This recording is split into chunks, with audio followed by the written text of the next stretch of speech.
today with Porirua City Council in Greater Wellington. We're starting down here at the Swampy Gully and we're planting streamside all the way up to marry up with where we were planting last year. You can see the plant guards here in the front. This was done by Nature School and Parramatta School earlier this week and last week. On the opposite side of the fence is where Porirua City Council did their planting last year. So they're all well and truly growing and thriving. And then on up the gully at the very top is about 18 to 20 years worth of growth, where all of that was hand planted. So that's sort of our timeline of this Swampy Gully stream.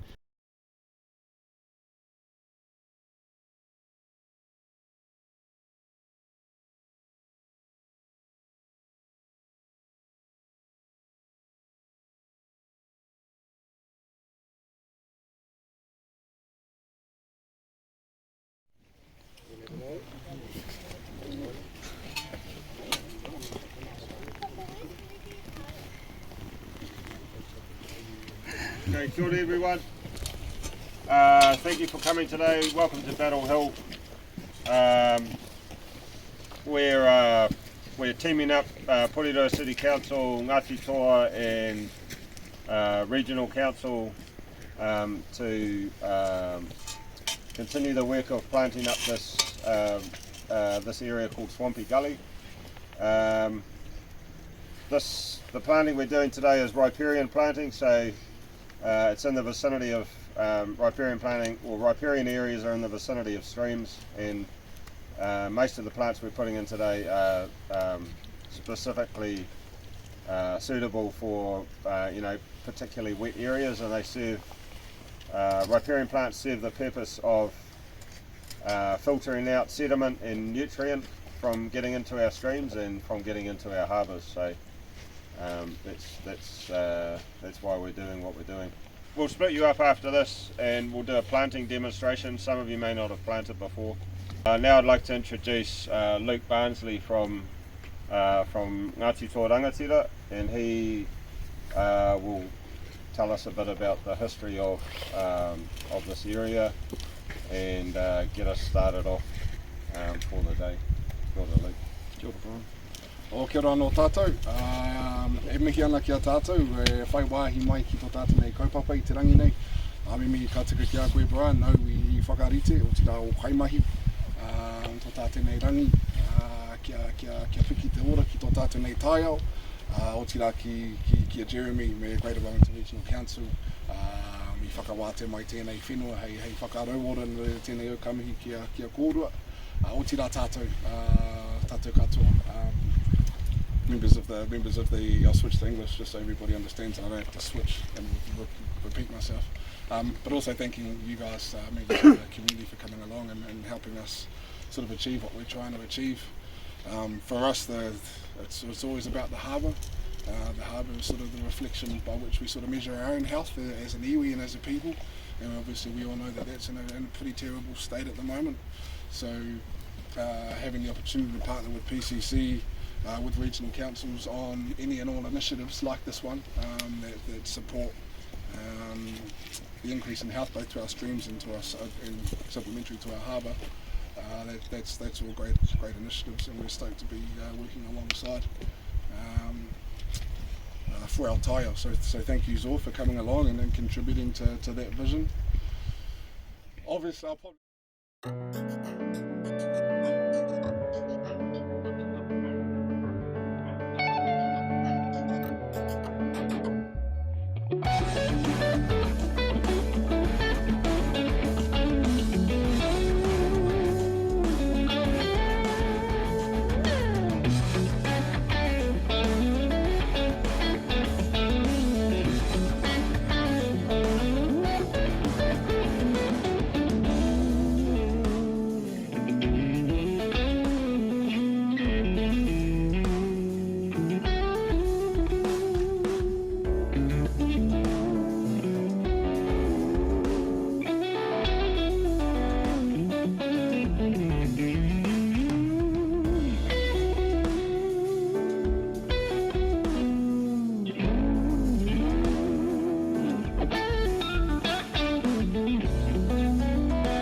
Battle Hill was obviously a pretty important place for Ngāti Toa.